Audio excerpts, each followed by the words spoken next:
गुरु प्यारी साध संगत जी, बड़े प्यार से कहिए धन निरंकार जी। साध संगत जी, उम्मीद करते हैं कि आप सभी महापुरुष सद्गुरु माता जी के आशीर्वाद से जहाँ भी होंगे सद्गुरु के चरणों से जुड़ करके सेवा सिमरन और सत्संग करते हुए स्वस्थ होंगे, खुश होंगे, प्रसन्न होंगे। साध संगत जी, आज के साखी का नाम है कि निरंकार कौन है।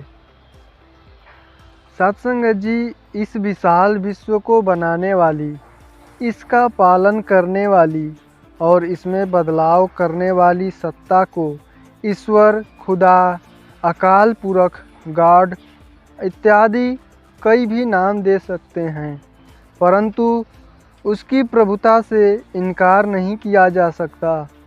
वह परम सत्ता है। इसका प्रमाण उसका अपना अस्तित्व ही है। यदि यह मान लें कि संसार तो अपने 5 मूल तत्वों से बना है, तो भी इस रचना का इतना नियमबद्ध होना और बिना किसी टकराव के आदि काल से चले आना भी किसी परम सत्ता के अस्तित्व को स्वीकार करने के लिए विवश करता है। रचना का सौंदर्य और संतुलन रचनहार की कुशलता और निपुणता पर आधारित होता है। इसलिए किसी सर्वगुण संपन्न, सर्वशक्तिमान, सर्वत्र परम सत्ता के अस्तित्व से इनकार नहीं किया जा सकता। प्रायः किसी भी व्यवस्था को सुचारू रूप से बनाए रखने के लिए व्यवस्थापक का वहाँ होना भी जरूरी है। अतः विशाल प्रकृति की व्यवस्था और इसकी रचना के साथ होना भी स्वाभाविक ही है। सर्वव्यापक सत्ता ही सृष्टि के विधान को कायम रखने में सक्षम है। प्रश्न उठता है कि इतनी विशाल सृष्टि के कण कण में रचे अनुशासन को बनाए रखने में कोई स्थूल शक्ति कैसे सक्षम हो सकती है। कोई भी स्थूल आधार सर्वव्यापी कैसे हो सकता है। अतः परम सत्ता आकार से अतीत ही हो सकती है। वह निराकार ही है। सूक्ष्म, अति सूक्ष्म ऊर्जा ही अपनी विशालता को बनाए रख सकती है और सर्वव्यापक हो सकती है। अतः यह परम सत्ता, जिसे कई नामों से पुकारा जाता है, वास्तव में आकारों से अतीत है, निराकार है।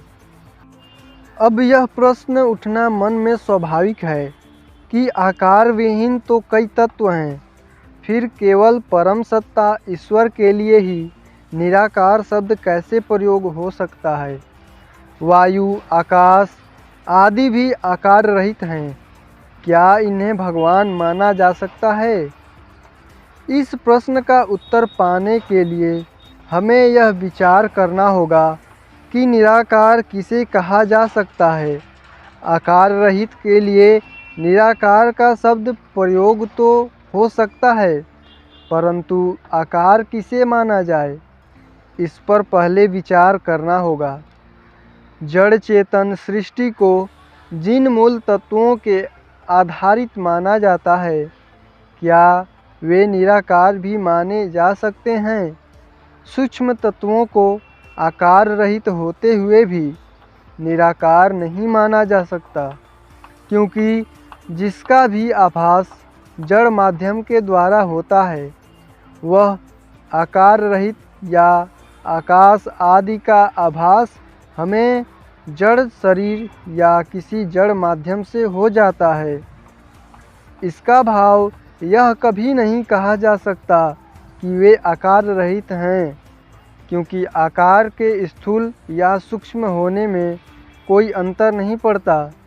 हाँ, यह कह सकते हैं कि इनके सूक्ष्म आकार किसी दूसरे जड़ पदार्थ से प्रकट होते हैं, परंतु आकार के अस्तित्व से इनकार नहीं किया जा सकता। ऐसी स्थिति में इन्हें भी निराकार नहीं माना जा सकता। उदाहरण के लिए हम टीवी देखते हैं, हजारों मील दूर कोई खेल हो रहा है और वह हमारे घर के टीवी पर पूरा दिखाई देता है। इससे स्पष्ट है कि आज विज्ञान ने प्रमाणित कर दिया है कि जड़ आकार को सूक्ष्म आकार देकर मीलों दूर भेजा जा सकता है और उसे जड़ साधन से फिर कहीं प्रकट किया जा सकता है, अर्थात सूक्ष्म आकार का आभास कराया जा सकते हैं। संक्षेप में यूँ कहा जा सकता है कि जिसका किसी भी जड़ माध्यम से आभास होता है वह आकार ही है, निराकार नहीं है। इसीलिए इन सूक्ष्म आकारों को न निराकार माना जा सकता है और न ही इन्हें ईश्वर की संज्ञा दी जा सकती है। यहाँ इस बात पर विचार करना होगा कि ऊर्जा सदैव आकार रहित होती है। ऊर्जा के लिए गतिशील होना भी स्वाभाविक है, वरना वह किसी प्रकार काम में नहीं लाई जा सकती। उसका गतिशील होना ही स्थूल वस्तुओं की गति है, उनका प्राण है।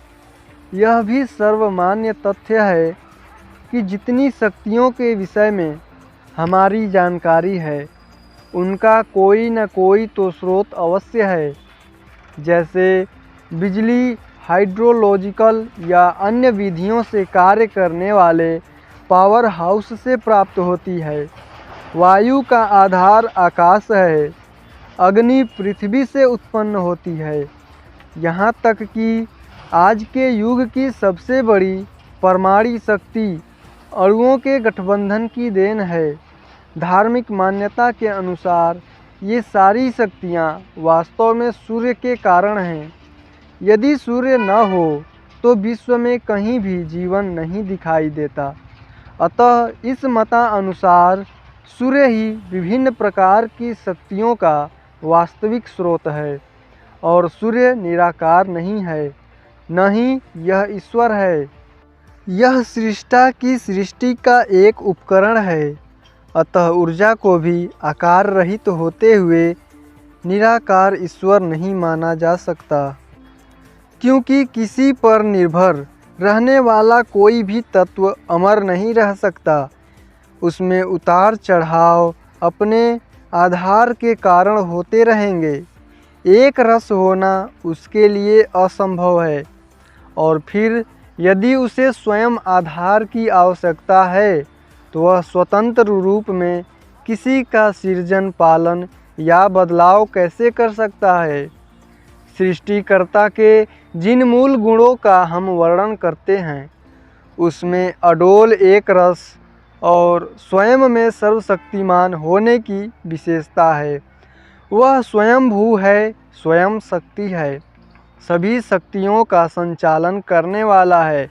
अतः हमें मानना होगा कि उपरोक्त शक्तियाँ भले ही आकार रहित दिखाई दें, परंतु वे निराकार प्रभु नहीं माना जा सकता। इसी लड़ी में विशाल प्रकृति का भी विश्लेषण करें तो हम पाएंगे कि पूरा ब्रह्मांड असीम शक्ति से भरा पड़ा है। यह शक्तिशाली ब्रह्मांड अनादिकाल से इसी प्रकार दिखाई दे रहा है और सभी के निर्माण, पालन और बदलाव का कारण प्रतीत होता है। क्या इसे सर्वशक्तिमान ईश्वर कहा नहीं जा सकता? जड़ चेतन सूक्ष्म स्थूल संसार इसी में व्याप्त हैं। ब्रह्मांड की असीम शक्ति और संतुलित व्यवस्था को देखकर ही कई लोग ईश्वर के स्थान पर मान्यता देते हैं। उनका कहना है कि यह कुदरत ही सब कुछ है और सबका आधार है। इस विषय में गहराई से सोचने की ज़रूरत है। यह ब्रह्मांड 5 मूल तत्वों से बना हुआ है।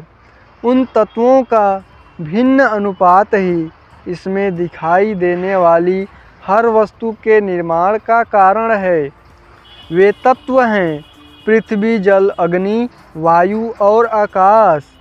यदि इन तत्वों का विश्लेषण करें तो हम पाएंगे कि पृथ्वी जिसमें 5 तत्वों के विषय उपस्थित हैं, भले ही कितनी बड़ी और शक्तिशाली दिखाई दे, परंतु यह सीमाबद्ध है। जल में 4 तत्वों के विषय हैं। इस सूक्ष्मता के परिणाम स्वरूप इसका विस्तार और शक्ति पृथ्वी तत्वों से 3 गुना बढ़ जाती है। इसे भी हम तरल पदार्थ की संज्ञा देते हैं और किसी अन्य साधन से नाप तोल सकते हैं। किसी विशिष्ट पात्र का आकार ग्रहण करता है। इसी प्रकार अग्नि की विशालता और शक्ति का अनुमान लगाना भी कठिन है।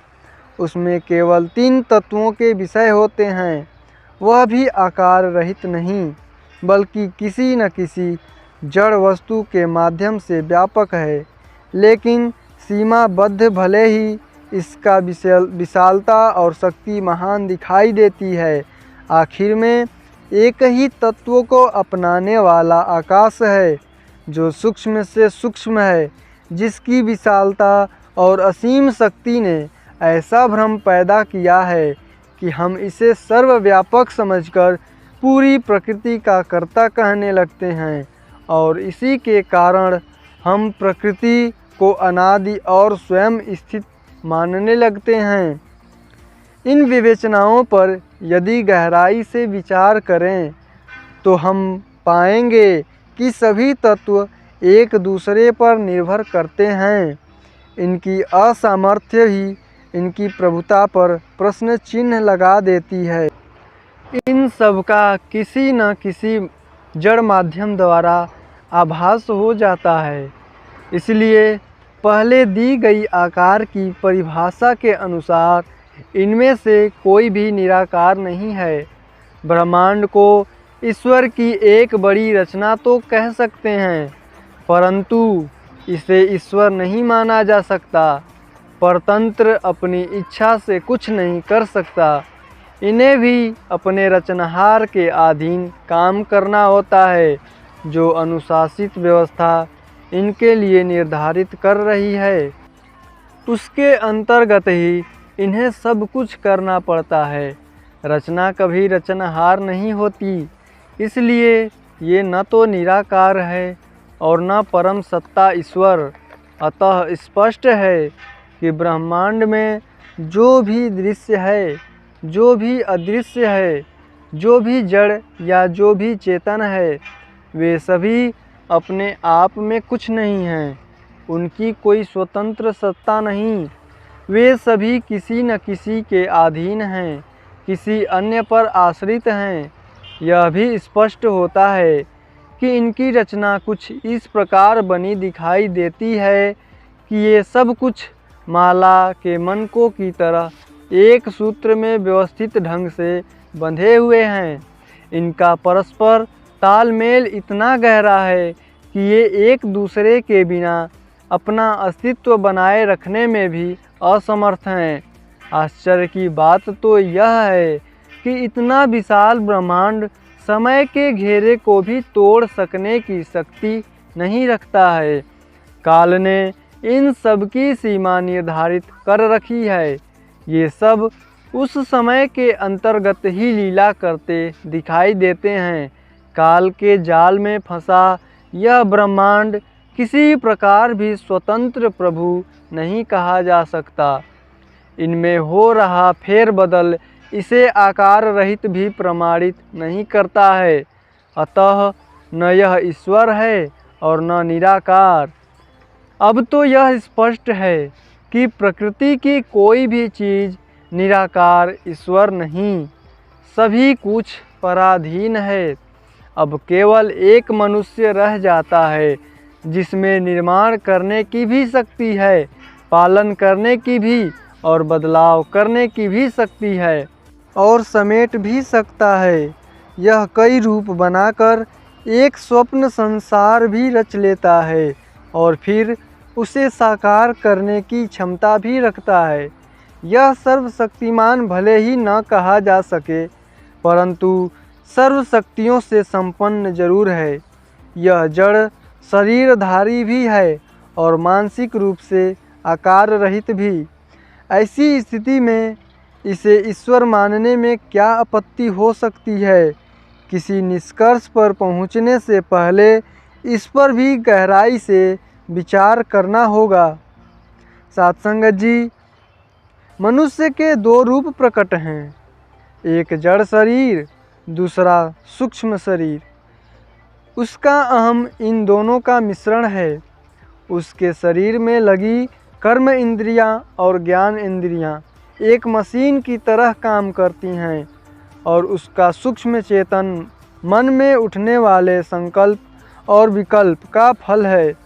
जड़ शरीर अपने आप कुछ नहीं कर सकता, केवल एक साधन मात्र है।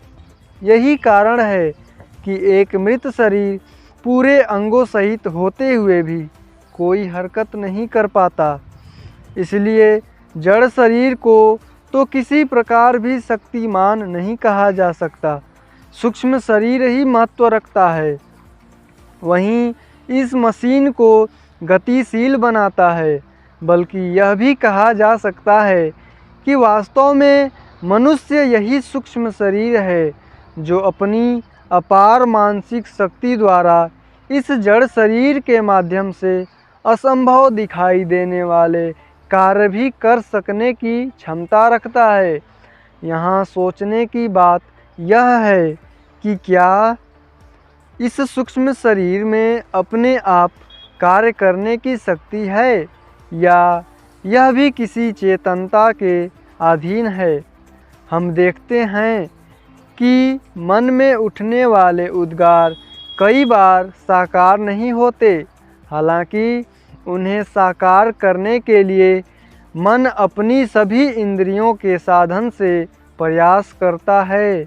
उसे कर्म करने में स्वतंत्रता दिखाई देती है, परंतु फल पाने में नहीं। ऐसी स्थिति में फिर प्रश्न उठता है कि वह शक्ति कौन सी है जो उसे फल प्रदान करती है, जिसका उसके कर्मों पर नियंत्रण है। यह भी कहा जाता है कि कर्म की प्रतिक्रिया ही उसका फल है, परंतु देखने में ऐसा नहीं लगता। शुभ माने जाने वाले कर्मों की प्रतिक्रिया अशुभ फल देती है। अगर यह भी मान लें कि मनुष्य अपने कर्म संचित कर लेता है, इसलिए उसे पता नहीं चलता कि कब उसके अच्छे बुरे कर्मों का फल मिल जाए। कई बार किए हुए कर्म का तत्काल वैसा फल नहीं मिलता, बल्कि संचित कर्मों का फल भी भोगना पड़ता है, जो कई बार देखने में हमें उल्टा प्रतीत होता है।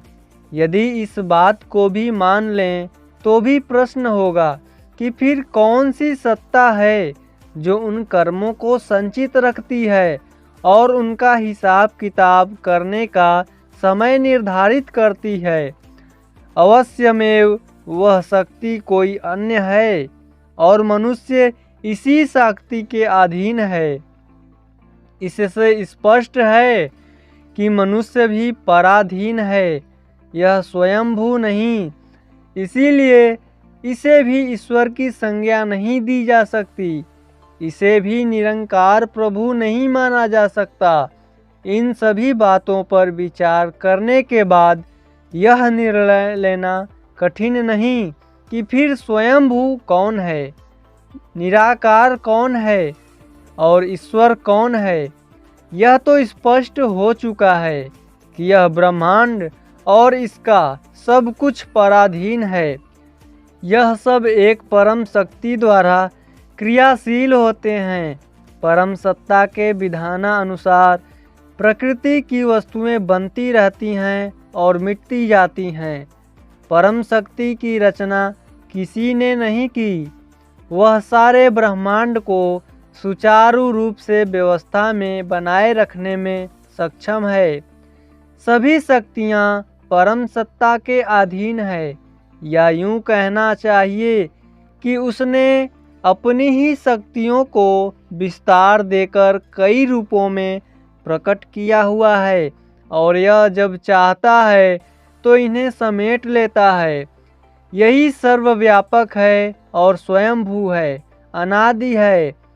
इन्हें समेट लेता है, यही सर्वव्यापक है, स्वयंभू है, अनादि है, प्रकृति के होते हुए भी है, प्रकृति के मिट जाने के बाद भी रहेगा।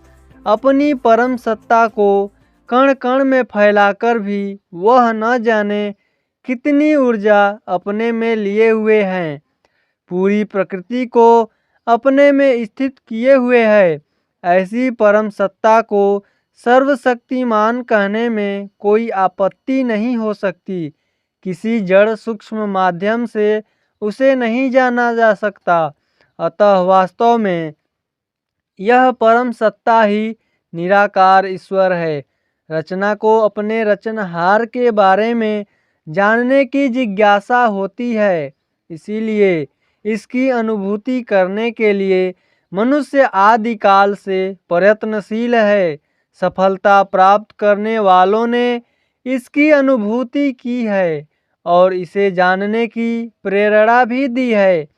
अभी मैंने चर्चा किया कि जिसका भी आभास किसी जड़ माध्यम से होता है उसे निराकार नहीं माना जा सकता।